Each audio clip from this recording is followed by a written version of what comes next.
আপোনালোকৰ যিটো নেৰিটছৰ অৰ্থাৎ north east regional institute for talent search exam, এই এক্সামটোৰ কাৰণে বহু ছাত্ৰ ছাত্ৰীয়ে বিজ্ঞানৰ কুৱেশ্যন এনচাৰ খুজি আছিল আৰু সেইবাবে মই ভিডিঅ'টো প্ৰস্তুত কৰিলোঁ। ছাত্ৰ ছাত্ৰীসকল, মই এই পৰীক্ষাটোৰ কাৰণে বহুতো ভিডিঅ' আপলোড কৰিছোঁ যিবিলাক তোমালোকৰ ইম্পৰ্টেণ্ট হয় সকলো ছাবজেক্টৰে।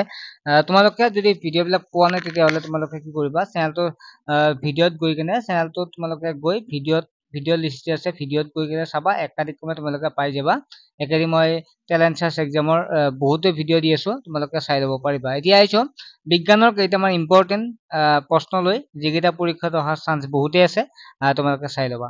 প্ৰথম প্ৰশ্নটো হৈছে মানুহৰ দেহত থকা আটাইতকৈ ডাঙৰ গ্ৰন্থি কি হয়? ইয়াৰে শুদ্ধ উত্তৰটো হৈছে যকৃত গ্ৰন্থি, যিটো আমি লিভাৰ বুলি কওঁ। ভিটামিন চিৰ আন এটা নাম কি? Ascorbic acid. কোনবিধ চৰাইৰ পানী আটাইতকৈ ডাঙৰ? এইটো হৈছে অষ্ট্ৰিচ, যিটো আমি উটপক্ষী বুলি কওঁ, অসমীয়াত উটপক্ষী বুলি কোৱা হয়। ক্ষমতাৰ এছাই একক কি? ৱাট হৈছে ক্ষমতাৰ এছাই একক। মানৱ শৰীৰৰ তেজৰ সঞ্চালন হোৱা কথা কোনে আৱিষ্কাৰ কৰিছে? আমাৰ যি শৰীৰত তেজ যি চলাচল হয়, এই কথাটো কোনে প্ৰথমতে উল্লেখ কৰিছিল বা আৱিষ্কাৰ কৰিছে? সেইটো হৈছে উইলিয়াম হাৰ্ভে। পনীয়া HCl দ্ৰৱ নীলালিত মাছ যোগ কৰিলে দ্ৰৱটো বৰণ কি হয়? ৰঙা হয়। পিপৰা দৰ্শন কোনটো এচিডত পোৱা যায়? এইটো হৈছে মিথানয়িক এচিড। অক্সিজেন কোনে আৱিষ্কাৰ কৰিছিল?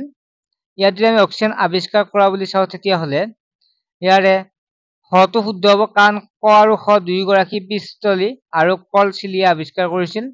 টিউবলাইটৰ মূলতঃ কোনটো গেছ ভৰোৱা হয়? বহুতে ইম্পৰ্টেণ্ট হয়, পাৰাৰ বাষ্প আৰু আৰ্গন। তলৰ কোনটো ধাতু কটাৰীৰে সহজে কাটিব পাৰি? ছডিয়ামক কটাৰীৰে সহজে কাটিব পাৰি। বস্তু এটা প্ৰাৰম্ভিক বিন্দু আৰু অন্তিম বিন্দুৰ মাজত দূৰত্ব কি বুলি কোৱা হয়? সৰণ বোলা হয়। দ্ৰুতি আৰু বেগৰ এছাই একক কি? Metre per second. মটৰ গাড়ীৰ অডোমিটাৰে কি জোখা হয়? অতিক্ৰম কৰা দূৰত্ব। চন্দ্ৰযান 3ৰ কোনটো অংশ ওচৰত অৱতৰণ কৰাৰ লক্ষ্য ৰাখিছে? দক্ষিণ মেৰুত অৱতৰণ কৰিছিল। ইছৰোৰ telemetry trekking and command network ক'ত অৱস্থিত? বেংগালুৰু। নিম্নলিখিত কোনটো গেছত সূৰ্যৰ আটাইতকৈ বেছি মুখ্য? ইয়াৰ যে চাওঁ হিলিয়াম।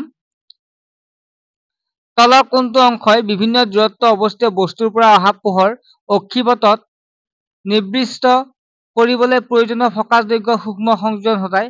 স্ফটিকীয় লেন্স। তলৰ চকুৰ কোনটো অংশই চকুত সোমোৱা পোহৰ পৰিমাণ নিয়মীয়া আৰু নিয়ন্ত্ৰণ কৰে? চকুৰ মণিয়ে। তলৰ কোনটো অংশই চকুৰ লেন্সৰ বক্ৰতা সলনি কৰে? চিলিয়াৰী পেশী।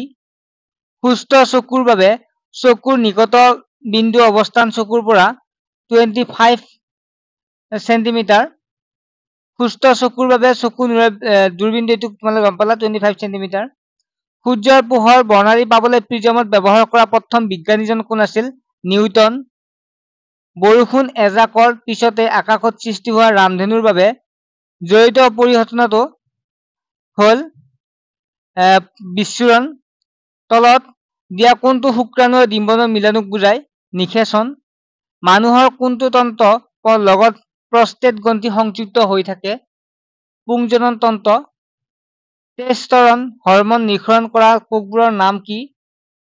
নাম হৈছে ইয়াৰ শুক্ৰকোষ। কোনবিধ প্ৰজনন প্ৰক্ৰিয়াত জিনৰ বিনিময় হয়? যৌন প্ৰজনন। এবিধ স্ত্ৰী যৌন হৰমনৰ নাম লিখা। ইষ্ট্ৰজেন। অৰ্জুনৰ প্ৰজনন মুকুলোদ্গম পদ্ধতি হয়, ইয়াৰে শুদ্ধ উত্তৰ হ'ব ইষ্ট হয়। দুগ্ধ নিঃসৰণত সহায় কৰা হৰমনবিধ হ'ল প্ৰলাক্টিন। সৰ্পিল শেলাইয়ে বংশবৃদ্ধি কৰা প্ৰক্ৰিয়াটোক বিভংগন বুলি কোৱা হয়। প্লেনেৰিয়া বংশবৃদ্ধি কৰা প্ৰক্ৰিয়াটো হ'ল পুনৰ্জীৱন। কলাজৰ বেমাৰ সৃষ্টিকাৰী অনুজীৱবিধৰ নাম হৈছে লেইচমেনিয়া। জিন কিহৰ দ্বাৰা গঠিত? DNA দ্বাৰা গঠিত জিন। ক্ৰমজম জিন অৱস্থিত স্থানক কি বুলি কোৱা হয়? লকাছ। ক্ৰমজম জিনৰ পৰিৱৰ্তন হোৱাৰ ভেক্টৰ ৰূপৰ পৰিৱৰ্তনক কি বোলে? উৎপত্তিকৰণ। ৰাসায়নিক বিবৰ্ধক সম্বন্ধে প্ৰমাণিত কৰিছিল ষ্টেনলি মিলাৰে। বংশগতি বিদ্যাৰ জনক কোন? Gregor Johann Mendel. তলৰ কোনবোৰ পিটি পাতৰ তাৰলৈ আনিব পাৰি? জিংকক।